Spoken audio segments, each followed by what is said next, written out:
ਤੁਹਾਡਾ ਝੂਠਾ ਸਵੈ-ਅਭਿਮਾਨ ਤੁਹਾਨੂੰ ਚਿੰਤਤ ਕਿਉਂ ਬਣਾ ਰਿਹਾ ਹੈ? ਕੀ ਤੁਸੀਂ ਕਦੇ ਮਹਿਸੂਸ ਕਰਦੇ ਹੋ ਕਿ ਤੁਸੀਂ ਬਹੁਤ ਮਜ਼ਬੂਤੀ ਨਾਲ ਆਪਣੀ ਮੈਂ ਨੂੰ ਫੜੇ ਹੋਏ ਹੋ? ਆਪਣੀ ਜ਼ਿੰਦਗੀ ਦੇ ਹਰ ਛੋਟੇ ਵੇਰਵੇ ਨੂੰ ਕਾਬੂ ਕਰਨ ਦੀ ਕੋਸ਼ਿਸ਼ ਕਰ ਰਹੇ ਹੋ, ਪਰ ਜ਼ਿਆਦਾ ਜਿੰਨਾ ਤੁਸੀਂ ਪਕੜਦੇ ਹੋ, ਉਨੀਆਂ ਹੀ ਚੀਜ਼ਾਂ ਟੁੱਟਦੀਆਂ ਜਾਪਦੀਆਂ ਹਨ। ਤੁਸੀਂ ਪ੍ਰਬੰਧ ਕਰਦੇ ਹੋ, ਤੁਸੀਂ ਯੋਜਨਾ ਬਣਾਉਂਦੇ ਹੋ, ਤੁਸੀਂ ਚਿੰਤਾ ਕਰਦੇ ਹੋ, ਅਤੇ ਫਿਰ ਵੀ ਤੁਸੀਂ ਚਿੰਤਾ ਅਤੇ ਡਰ ਦੀ ਭਾਵਨਾ ਨਾਲ ਭਰੇ ਹੋਏ ਹੋ। ਇਹ ਇਸ ਤਰ੍ਹਾਂ ਮਹਿਸੂਸ ਹੁੰਦਾ ਹੈ ਜਿਵੇਂ ਤੁਸੀਂ ਬਿਨਾਂ ਕਿਸੇ ਅੰਤਮ ਲਕੀਰ ਦੇ ਦੌੜ ਰਹੇ ਹੋ, ਲਗਾਤਾਰ ਉਸ ਸ਼ਾਂਤੀ ਲਈ ਕੋਸ਼ਿਸ਼ ਕਰਦੇ ਹੋ ਜੋ ਕਦੇ ਨਹੀਂ ਆਉਂਦੀ। ਤੁਸੀਂ ਆਪਣੀ ਰੱਖਿਆ ਲਈ ਕੰਧਾਂ ਬਣਾਉਂਦੇ ਹੋ, ਸਿਰਫ ਅੰਦਰ ਫਸਿਆ ਮਹਿਸੂਸ ਕਰਨ ਲਈ। ਤੁਸੀਂ ਹਰ ਨਤੀਜੇ ਦਾ ਪ੍ਰਬੰਧ ਕਰਨ ਲਈ ਕੋਸ਼ਿਸ਼ ਕਰਦੇ ਹੋ, ਪਰ ਤੁਸੀਂ ਬੇਵੱਸ ਮਹਿਸੂਸ ਕਰਦੇ ਹੋ। ਕੀ ਹੋਵੇਗਾ ਜੇ ਤੁਹਾਨੂੰ ਦੱਸੀਏ ਕਿ ਤੁਹਾਡਾ ਉਹ ਹਿੱਸਾ ਜੋ ਹਰ ਚੀਜ਼ ਨੂੰ ਕਾਬੂ ਕਰਨ ਦੀ ਇੰਨੀ ਸਖਤ ਕੋਸ਼ਿਸ਼ ਕਰ ਰਿਹਾ ਹੈ, ਉਹ ਤੁਹਾਡੇ ਦੁੱਖ ਦਾ ਅਸਲੀ ਸਰੋਤ ਹੈ। ਵਾਹਿਗੁਰੂ ਜੀ ਕਾ ਖਾਲਸਾ, ਵਾਹਿਗੁਰੂ ਜੀ ਕੀ ਫਤਿਹ। ਕੀ ਹੋਵੇਗਾ ਜੇ ਗੁਰਬਾਣੀ ਗਿਆਨ ਵਿੱਚ ਇਸ ਨੂੰ ਛੱਡਣ ਅਤੇ ਸੱਚੀ ਆਜ਼ਾਦੀ ਲੱਭਣ ਦੀ ਕੁੰਜੀ ਹੋਵੇ? ਪਹਿਲਾਂ ਤਾਂ ਕਿ ਮੈਂ ਹਾਂ, ਮੇਰੀ ਹੋਂਦ ਹੈ, ਮੇਰੀ ਆਇਡੈਂਟਿਟੀ ਹੈ। ਇਹ ਇੱਕ ਆਧੁਨਿਕ ਮਹਾਂਮਾਰੀ ਹੈ। ਅਸੀਂ ਇੱਕ ਅਜਿਹੀ ਦੁਨੀਆ ਵਿੱਚ ਰਹਿੰਦੇ ਹਾਂ ਜੋ ਸਵੈ ਦਾ ਜਸ਼ਨ ਮਨਾਉਂਦੀ ਹੈ। ਸਾਡਾ ਸੱਭਿਆਚਾਰ ਸਾਨੂੰ ਇੱਕ ਨਿੱਜੀ ਬ੍ਰਾਂਡ ਬਣਾਉਣ ਅਤੇ ਭੀੜ ਤੋਂ ਵੱਖਰਾ ਦਿਸਣ, ਕੋਈ ਖਾਸ ਬਣਨ ਲਈ ਕਹਿੰਦੀ ਹੈ ਜਾਂ ਕਹਿੰਦਾ ਹੈ। ਅਸੀਂ ਸੋਸ਼ਲ ਮੀਡੀਆ 'ਤੇ ਆਪਣੀ ਜ਼ਿੰਦਗੀਆਂ ਨੂੰ ਸਜਾਉਂਦੇ ਹਾਂ, ਆਪਣੇ ਆਪ ਦਾ ਇੱਕ ਚਮਕਦਾਰ ਸੰਸਕਰਣ ਪੇਸ਼ ਕਰਦੇ ਹਾਂ, ਇੱਕ ਅਜਿਹਾ ਕਿਰਦਾਰ ਜਿਸ ਨੂੰ ਅਸੀਂ ਉਮੀਦ ਕਰਦੇ ਹਾਂ ਕਿ ਦੁਨੀਆ ਪਸੰਦ ਕਰੇਗੀ। ਸਾਨੂੰ ਸਵੈ-ਨਿਰਭਰ ਅਤੇ ਆਤਮ ਨਿਰਭਰ ਬਣਨ ਲਈ ਉਤਸ਼ਾਹਿਤ ਕੀਤਾ ਜਾਂਦਾ ਹੈ। ਸਤਹੀ ਤੌਰ 'ਤੇ ਇਹ ਇੱਕ ਸ਼ਕਤੀਕਰਨ ਵਾਲਾ ਲੱਗਦਾ ਹੈ, ਪਰ ਜੇ ਇਹ ਖੁਸ਼ੀ ਦਾ ਰਾਹ ਹੋਵੇ ਤਾਂ ਸਾਡੇ ਵਿੱਚੋਂ ਬਹੁਤ ਸਾਰੇ ਚੁੱਪਚਾਪ ਚਿੰਤਾ, ਉਦਾਸੀ ਅਤੇ ਗੁਆਚ ਜਾਣ ਦੀ ਡੂੰਘੀ ਭਾਵਨਾ ਵਿੱਚ ਕਿਉਂ ਡੁੱਬ ਰਹੇ ਹਨ? ਇੱਕ ਸਫਲ ਬਣਨ ਦਾ ਦਬਾਅ ਬਹੁਤ ਜ਼ਿਆਦਾ ਹੈ। ਅਸੀਂ ਆਪਣੀਆਂ ਨੌਕਰੀਆਂ, ਆਪਣੀਆਂ ਸਹੂਲਤਾਵਾਂ, ਆਪਣੇ ਰਿਸ਼ਤਿਆਂ, ਆਪਣੀਆਂ ਚੀਜ਼ਾਂ ਨਾਲ ਆਪਣੀ ਪਛਾਣ ਬਣਾਉਂਦੇ ਹਾਂ। ਅਸੀਂ ਸੋਚਦੇ ਹਾਂ ਕਿ ਮੈਂ ਇੱਕ ਸਫਲ ਵਕੀਲ ਹਾਂ, ਜਾਂ ਮੈਂ ਇੱਕ ਚੰਗਾ ਮਾਪਾ ਹਾਂ, ਜਾਂ ਮੇਰੇ ਕੋਲ ਸਭ ਕੁਝ ਹੈ। ਅਸੀਂ ਇਸ ਪਛਾਣ ਲਈ ਇਸ ਕਿਰਦਾਰ ਨੂੰ ਟੁਕੜੇ-ਟੁਕੜੇ ਕਰਕੇ ਜੋੜਦੇ ਹਾਂ। ਅਸੀਂ ਇਸ ਦੀ ਸਖਤੀ ਨਾਲ ਰੱਖਿਆ ਕਰਦੇ ਹਾਂ। ਅਸੀਂ ਇਸ ਪ੍ਰਮਾਣਿਕਤਾ ਨੂੰ ਅਤੇ ਪ੍ਰਾਪਤੀਆਂ ਨਾਲ ਪਾਲਦੇ ਹਾਂ, ਅਤੇ ਅਸੀਂ ਲਗਾਤਾਰ ਹਲਕੇ ਡਰ ਵਿੱਚ ਰਹਿੰਦੇ ਹਾਂ। ਇਹ ਸਾਵਧਾਨੀ ਨਾਲ ਬਣਾਇਆ ਗਿਆ ਹੈ, ਕਿਤੇ ਖਤਰੇ ਵਿੱਚ ਨਾ ਪੈ ਜਾਵੇ, ਬੇਨਕਾਬ ਨਾ ਹੋ ਜਾਵੇ, ਜਾਂ ਢਹਿ ਜਾਣ ਦਾ ਡਰ ਰਹਿੰਦਾ ਹੈ। ਇਹ ਉਹ ਥਾਂ ਜਿੱਥੇ ਸਾਡਾ ਬਹੁਤ ਸਾਰਾ ਆਧੁਨਿਕ ਮਾਨਸਿਕ ਤਣਾਅ ਪੈਦਾ ਕਰਦਾ ਹੈ। ਇਹ ਇੱਕ ਭੂਮਿਕਾ ਨਿਭਾਉਣ ਦੀ ਭਾਵਨਾ ਹੈ, ਆਪਣੀ ਹੀ ਜ਼ਿੰਦਗੀ ਵਿੱਚ ਇੱਕ ਢੋਂਗੀ ਹੋਣ ਦੀ ਭਾਵਨਾ, ਇੱਕ ਭਾਰੀ ਬੋਝ ਚੁੱਕਣ ਦੀ ਭਾਵਨਾ ਜਿਸ ਨੂੰ ਅਸੀਂ ਕਦੇ ਵੀ ਹੇਠਾਂ ਨਹੀਂ ਰੱਖ ਸਕਦੇ। ਅਸੀਂ ਇੱਕ ਡੂੰਘਾ ਟੁੱਟਾਪਣ ਮਹਿਸੂਸ ਕਰਦੇ ਹਾਂ, ਇੱਕ ਅਹਿਸਾਸ ਕਿ ਜਿਸ ਵਿਅਕਤੀ ਨੂੰ ਅਸੀਂ ਦੁਨੀਆ ਸਾਹਮਣੇ ਪੇਸ਼ ਕਰਦੇ ਹਾਂ ਉਹ ਅਸਲ ਹੈ ਹੀ ਨਹੀਂ। ਇਹ ਅੰਦਰੂਨੀ ਸੰਘਰਸ਼ ਇੱਕ ਨਿਰੰਤਰ ਗੂੰਜਦੀ ਹੋਈ ਚਿੰਤਾ ਪੈਦਾ ਕਰਦਾ ਹੈ ਜੋ ਸਾਡੀ ਜ਼ਿੰਦਗੀ ਦਾ ਪਿਛੋਕੜ ਜਾਂ ਸ਼ੋਰ ਬਣ ਜਾਂਦਾ ਹੈ। ਇਹ ਉਸ ਸਵੈ ਦੀ ਚਿੰਤਾ ਹੈ ਜੋ ਵੱਖਰਾ, ਕਮਜ਼ੋਰ ਅਤੇ ਲਗਾਤਾਰ ਖਤਰੇ ਵਿੱਚ ਮਹਿਸੂਸ ਕਰਦਾ ਹੈ। ਇਹ ਸਾਰਾ ਕੁਝ ਹਉਮੈ ਦੇ ਕਰਕੇ ਹੁੰਦਾ ਹੈ। ਹਉਮੈ, ਝੂਠੇ ਸਵੈ ਦਾ ਪੁਰਾਣਾ ਰੋਗ। ਇਹ ਕੋਈ ਨਵੀਂ ਸਮੱਸਿਆ ਨਹੀਂ ਹੈ। ਸਦੀਆਂ ਤੋਂ ਇਹ ਇੱਕ ਰੋਗ ਮੰਨਿਆ ਗਿਆ ਹੈ। ਆਪਣੇ ਆਪ ਨੂੰ ਸੱਚ ਨਾਲੋਂ ਵੱਖਰਾ ਸਮਝਣਾ ਕਿ ਮੈਂ ਹਾਂ ਜਾਂ ਮੇਰਾ ਕੁਛ ਹੈ, ਇਹ ਹਉਮੈ ਹੈ। ਹਉਮੈ ਦੀਰਘ ਰੋਗ ਹੈ, ਦਾਰੂ ਪੀ ਇਸ ਮਾਹੇ।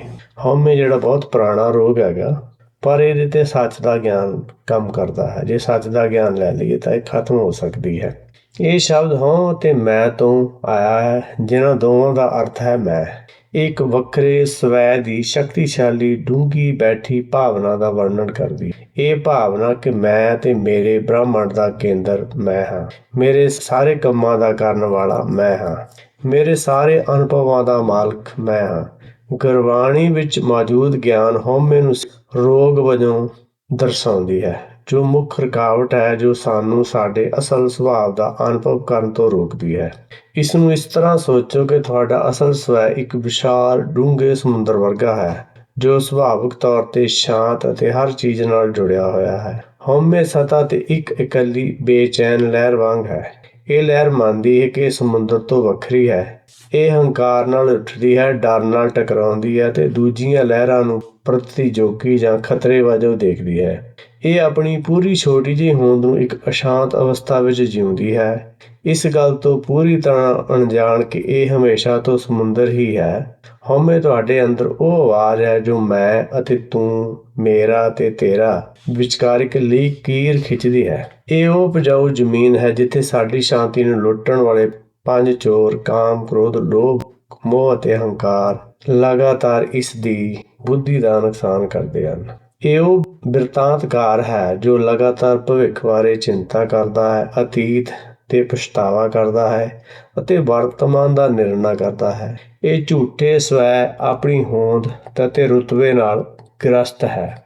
ਇਹ ਹਮੇਸ਼ਾ ਪੁੱਛਦਾ ਹੈ, ਲੋਕ ਮੇਰੇ ਬਾਰੇ ਕੀ ਸੋਚਣਗੇ? ਕੀ ਮੈਂ ਕਾਫੀ ਸਫਲ ਹਾਂ? ਕੀ ਮੈਂ ਸੁਰੱਖਿਅਤ ਹਾਂ? ਕੀ ਮੈਂ ਕਾਬੂ ਵਿੱਚ ਹਾਂ? ਅਤੇ ਇਹੀ ਤੁਹਾਡੀ ਚਿੰਤਾ ਦਾ ਸਿੱਧਾ ਕਾਰਨ ਹੈ। ਗੁਰਬਾਣੀ ਦੀ ਭਾਸ਼ਾ ਵਿੱਚ ਇਸ ਚਿੰਤਾ ਦੀ ਅਵਸਥਾ ਨੂੰ ਚਿਤਾ ਕਿਹਾ ਜਾਂਦਾ ਹੈ। ਚਿੰਤਾ ਸਿੱਧੇ ਤੌਰ ਤੇ ਹਉਮੈ ਤੋਂ ਪੈਦਾ ਹੁੰਦੀ ਹੈ ਕਿਉਂਕਿ ਇੱਕ ਸਵੈ ਜੋ ਵਿਸ਼ਵਾਸ ਕਰਦਾ ਹੈ ਉਹ ਵੱਖਰਾ ਹੈ ਅਤੇ ਇੰਚਾਰਜ ਹੈ। ਉਹ ਇੱਕ ਅਜਿਹਾ ਸਵੈ ਜੋ ਸਦੀਵੀ ਡਰ ਵਿੱਚ ਰਹਿੰਦਾ ਹੈ। ਇਹ ਨੁਕਸਾਨ ਤੋਂ ਡਰਦਾ ਹੈ।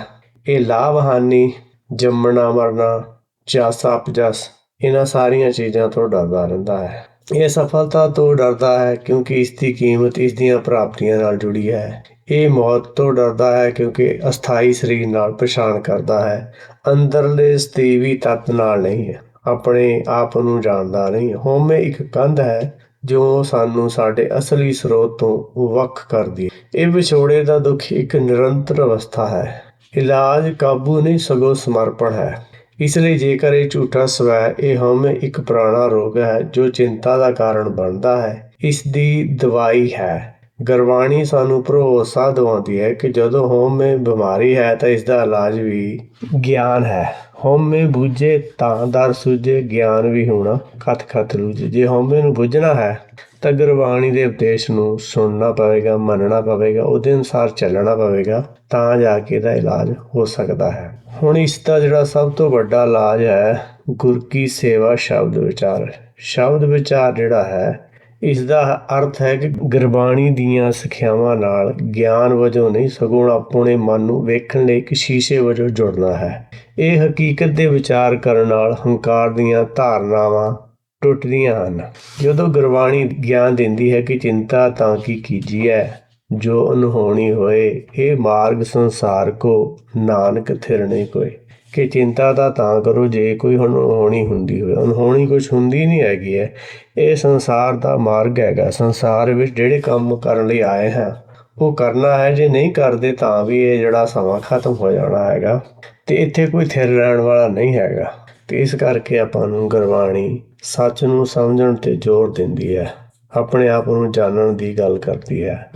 ਰਾਗ ਮਾਰੂ ਮਹੱਲਾ ਪਹਿਲਾ, ਸ਼ਲੋਕ ਮਹੱਲਾ ਪਹਿਲਾ। ਹਉਮੈ ਕਰੀ ਤਾਂ ਤੂੰ ਨਾਹੀ, ਤੂੰ ਹੋਵੇਂ ਹਉ ਨਾਹੀ। ਬੂਝੋ ਗਿਆਨੀ ਬੂਝਣਾ, ਇਹ ਕਥ ਕਥਾ ਮਨ ਮਾਹੇ।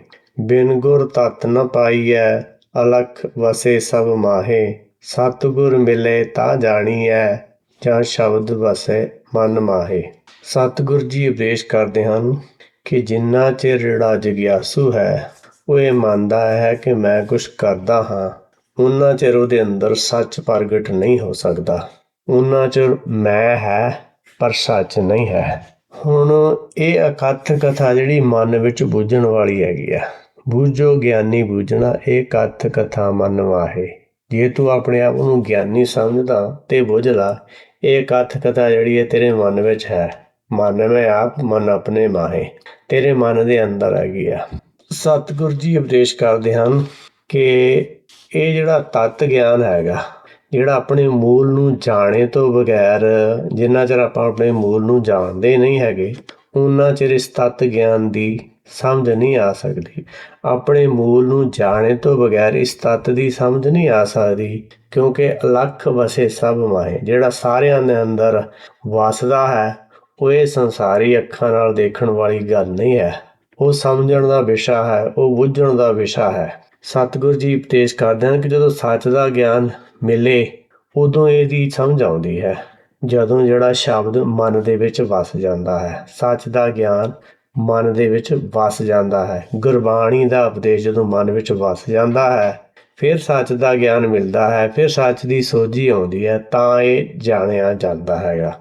ਆਪ ਗਿਆ ਭਰਮ ਭਉ ਗਿਆ, ਜਨਮ ਮਰਨ ਦੁਖ ਜਾਹੇ, ਗੁਰਮਤਿ ਅਲਖ ਲਖਾਈਐ, ਉਤਮ ਮਤ ਤਰਾਹੇ, ਨਾਨਕ ਸੋਹੰਗ ਹੰਸਾ ਜਪ ਜਾਪੋ, ਤ੍ਰਿਭਵਨ ਤਿਸੇ ਸਮਾਹੇ। ਸਤਿਗੁਰੂ ਜੀ ਉਪਦੇਸ਼ ਕਰਦੇ ਹਨ ਜਦੋਂ ਆਪਾ ਜਾਂਦਾ ਹੈ, ਭਾਵ ਅੰਦਰੋਂ ਹੰਕਾਰ ਖਤਮ ਹੋ ਜਾਂਦਾ ਹੈਗਾ, ਫੇਰ ਭਰਮ ਦਾ ਜਿਹੜਾ ਭਉ ਹੈ ਖਤਮ ਹੁੰਦਾ ਹੈ ਤੇ ਜਨਮ ਮਰਨ ਦਾ ਦੁੱਖ ਜਿਹੜਾ ਖਤਮ ਹੁੰਦਾ ਹੈ। ਕਿਉਂਕਿ ਜਨਮ ਮਰਨ ਕਾ ਭਰਮ ਗਿਆ, ਗੋਬਿੰਦ ਲਿਵ ਲਾਗੀ, ਜੀਵਤ ਸੁਨ ਸਮਾਨਿਆ, ਗੁਰ ਸਾਖੀ ਜਾਗੇ। ਜਿਹੜਾ ਜਨਮ ਮਰਨ ਦਾ ਹੈਗਾ ਭਰਮ ਹੈਗਾ, ਪਰ ਭਰਮ ਜਿਹੜਾ ਹੈ ਉਨੀ ਦੇਰ ਰਹਿੰਦਾ ਹੈ ਜਿੰਨਾ ਦੇਰ ਆਪਣੇ ਅੰਦਰ ਅਗਿਆਨਤਾ ਹੈ, ਉਨੀ ਦੇਰ ਜਨਮ ਮਰਨ ਲੈਂਦਾ ਹੈ। ਪਰ ਜਦੋਂ ਗੁਰ ਦੀ ਸਿੱਖਿਆ ਆਪਣੇ ਮੂਲ ਦਾ ਗਿਆਨ ਹੋ ਜਾਂਦਾ ਹੈ, ਫਿਰ ਇਹਦਾ ਜਨਮ ਮਰਨ ਦਾ ਦੁੱਖ ਜਿਹੜਾ ਖਤਮ ਹੋ ਜਾਂਦਾ ਹੈਗਾ।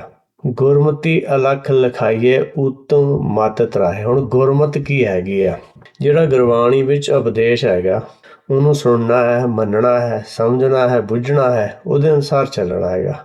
ਹੁਣ ਉਹ ਮਤ ਜਿਹੜਾ ਲੈ ਲੈਂਦਾ ਹੈਗਾ ਉਹ ਉੱਤਮ ਮਤ ਹੈਗੀ ਆ। ਇਹਨੂੰ ਇਸ ਭਾਵ ਸਾਗਰ ਚੋਂ ਕੱਢਣ ਵਾਲੀ ਮਤ ਹੈਗੀ ਆ। ਉਹਦੀ ਮਦਦ ਦੇ ਨਾਲ ਇਹ ਅਲੱਖ ਜਿਹੜਾ ਅੰਦਰ ਅਲੱਖ ਹੈਗਾ, ਜਿਹਨੂੰ ਅੱਖਾਂ ਨਾਲ ਨਹੀਂ ਦੇਖਿਆ ਜਾ ਸਕਦਾ, ਉਹਦੀ ਸਮਝ ਆ ਜਾਂਦੀ ਹੈ। ਕਿ ਜੇ ਆਪਾਂ ਗੁਰੂ ਵਾਲੀ ਮਤ ਲੈ ਲਈਏ ਤਾਂ ਕਿਹਾ ਗਿਆ ਕਿ ਗੁਰ ਕੀ ਮਤ ਤੂੰ ਲੈ ਆਣੇ, ਭਗਤੀ ਬਿਨਾ ਬਹੁ ਡੂਬੇ ਸਿਆਣੇ। ਤੂੰ ਗੁਰ ਵਾਲੀ ਮਤ ਲੈ ਲਾ, ਕਿਉਂਕਿ ਇਹ ਭਗਤੀ ਹੈਗੀ ਹੈ ਸੱਚ ਨੂੰ ਸਮਝਣ ਦੀ, ਸੱਚ ਦੇ ਗਿਆਨ ਦੀ, ਬ੍ਰਹਮ ਗਿਆਨ ਦੀ। ਹੁਣ ਇਹ ਜਿਹੜਾ ਲੈ ਲੈਂਦਾ ਉਹਨੂੰ ਅਲੱਖ ਦੀ ਸਮਝ ਪੈ ਜਾਂਦੀ ਹੈਗੀ ਆ, ਕਿਉਂਕਿ ਉੱਤਮ ਮੱਤ ਹੈਗੀ ਆ, ਸਭ ਤੋਂ ਸ੍ਰੇਸ਼ਟ ਮੱਤ ਹੈਗੀ ਆ ਤੇ ਇਹ ਭਾਵ ਸਾਗਰ ਤੋਂ ਬਾਹਰ ਕੱਢ ਦਿੰਦੀ ਹੈ। ਜਿਹੋ ਜਿਹਾ ਤੇਰੇ ਅੰਦਰ ਹੈ ਇਹੋ ਜਿਹਾ ਹਰੇਕ ਦੇ ਅੰਦਰ ਹੈਗਾ। ਉਹਨੂੰ ਜਪ ਦਾ ਮਤ ਹੁੰਦਾ ਸਮਝਣਾ। ਜੇ ਉਹਨੂੰ ਸਮਝ ਲਏਗਾ ਜਿੱਦਾਂ ਦਾ ਤੇਰੇ ਅੰਦਰ ਹੈਗਾ ਸੱਚ, ਜਿਹੜਾ ਸਾਹ ਲੈਂਦਾ ਹੈ ਉਸੇ ਤਰ੍ਹਾਂ ਦਾ ਦੂਸਰੇ ਦੇ ਅੰਦਰ ਵੀ ਹੈ। ਹਰੇਕ ਦੇ ਅੰਦਰ ਜਿਹੜਾ ਜੋਤ ਹੈਗੀ ਆ ਉਹ ਸੱਚ ਦੀ ਹੀ ਜੋਤ ਹੈਗੀ ਆ। ਤੇ ਜੇ ਉਹਨੂੰ ਸਮਝ ਲਏਗਾ ਤੇ ਫਿਰ ਤੈਨੂੰ ਪਤਾ ਲੱਗ ਜਾਏਗਾ ਕਿ ਦੂਸਰੇ ਦੇ ਅੰਦਰ ਵੀ ਉਹੋ ਜਿਹੀ ਜੋਤ ਹੈਗੀ ਆ, ਤਾਂ ਫਿਰ ਤੂੰ ਦੂਸਰੇ ਦੇ ਨਾਲ ਵੀ ਪ੍ਰੇਮ ਕਰੇਗਾ। ਤੇ ਜੇ ਇਸ ਤਰ੍ਹਾਂ ਕਰੇਗਾ ਤਾਂ ਤੇਰੇ ਤਿੰਨੇ ਭਵਨ ਹੈਗੇ ਤੇਰੇ ਅੰਦਰ ਸਮਾ ਜਾਣਗੇ। ਤੈਨੂੰ ਸਮਝ ਲੱਗ ਜਾਏਗੀ ਕਿ ਤਿੰਨਾਂ ਭਵਨਾਂ ਵਿੱਚ ਜਿਹੜਾ ਤੁਰਿਆ ਫਿਰਦਾ ਹੈਗਾ, ਭੱਜਿਆ ਫਿਰਦਾ ਹੈਗਾ, ਇਹ ਅਗਿਆਨਤਾ ਦੇ ਕਰਕੇ ਭੱਜਿਆ ਫਿਰਦਾ ਹੈਗਾ। ਤਤਾ ਅਤਰ ਤਰਿਓ ਨਹਿ ਜਾਈ, ਤਨ ਤ੍ਰਿਭਵਨ ਮੈਂ ਰਹਿਓ ਸਮਾਈ, ਜੋ ਤ੍ਰਿਭਵਨ ਤਨ ਮਾਹੇ ਸੁਭਾਵਾ, ਤੋ ਤੱਤੇ ਤਤ ਮਿਲਿਆ ਸੱਚ ਪਾਵਾ। ਭਗਤ ਕਬੀਰ ਜੀ ਦਾ ਵਚਨ ਹੈ ਕਿ ਜਿਹੜਾ ਇਹ ਆਪਣਾ ਮੂਲ ਹੈਗਾ ਤੇ ਉਹਦੀ ਹੈਲਪ ਦੇ ਨਾਲ ਜਿਹੜਾ ਇਸ ਭਵ ਸਾਗਰ ਨੂੰ ਤਰਿਆ ਜਾ ਸਕਦਾ। ਉਹਦੀ ਹੈਲਪ ਤੋਂ ਬਗੈਰ ਜਿਹੜਾ ਇਹ ਤਰਿਆ ਨਹੀਂ ਜਾ ਸਕਦਾ, ਕਿਉਂਕਿ ਜਿਹੜਾ ਭਵ ਸਾਗਰ ਇਹ ਦੁਰਮਤ ਹੈਗੀ ਹੈ, ਅਤਰ ਹੈਗੀ ਇਹਨੂੰ ਤਰਨਾ ਸੌਖਾ ਨਹੀਂ ਹੈਗਾ। ਕਿਉਂਕਿ ਜਿੰਨਾ ਚਿਰ ਜਿਹੜਾ ਮਨ ਹੈਗਾ, ਪਹਿਲਾ ਜਿਹੜਾ ਮਨ ਤਿੰਨਾਂ ਭਵਨਾਂ ਵਿੱਚ ਦੁਆਪਰ, ਤ੍ਰੇਤਾ, ਕਲਯੁਗ ਇਹਨਾਂ ਵਿੱਚ ਸਮਾਇਆ ਰਹਿੰਦਾ ਹੈਗਾ।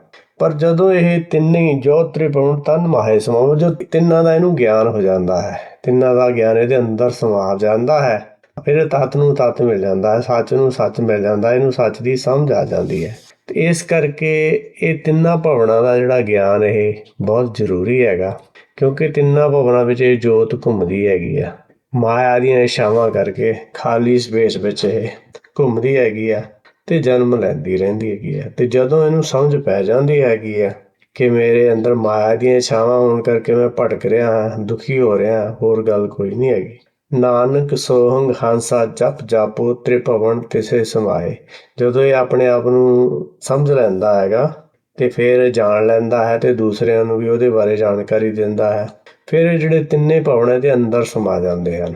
ਕਿਉਂਕਿ ਹਰੇਕ ਜਿਹੜਾ ਜੀਵ ਹੈਗਾ ਇੱਥੇ ਆਇਆ ਹੈ, ਜੀਵ ਆਤਮਾ, ਉਹਦੇ ਅੰਦਰ ਮਾਇਆ ਦੀ ਇੱਛਾ ਹੋਣ ਕਰਕੇ ਉਹਨੇ ਸਰੀਰ ਲਿਆ ਹੋਇਆ ਹੈਗਾ। ਤੇ ਜੇ ਉਹ ਸੱਚ ਦੇ ਗਿਆਨ ਨੂੰ ਲੈ ਲਵੇ ਤਾਂ ਉਹਦਾ ਜਿਹੜਾ ਇਹ ਜਨਮ ਮਰਨ ਦਾ ਭਰਮ ਇਹ ਖਤਮ ਹੋ ਸਕਦਾ ਹੈ ਤੇ ਉਹ ਸੱਚ ਵਿੱਚ ਸਮਾ ਸਕਦਾ ਹੈ। ਪਰ ਜਿੰਨਾ ਵਿੱਚ ਚਿਰ ਉਹਦੇ ਅੰਦਰ ਝੂਠ ਹੈਗਾ, ਮਾਇਆ ਦੀਆਂ ਇੱਛਾਵਾਂ ਹਨ ਤੇ ਇੱਥੇ ਘੁੰਮਦਾ ਰਹਿੰਦਾ ਹੈਗਾ। ਜੇ ਕਿਸੇ ਨੂੰ ਗੁਰਬਾਣੀ ਪ੍ਰਤੀ ਕੋਈ ਸ਼ੰਕਾ ਹੋਵੇ ਤਾਂ ਆਪਣਾ ਕਮੈਂਟ ਛੱਡ ਸਕਦਾ ਹੈ। ਵਾਹਿਗੁਰੂ ਜੀ ਕਾ ਖਾਲਸਾ, ਵਾਹਿਗੁਰੂ ਜੀ ਕੀ ਫਤਿਹ।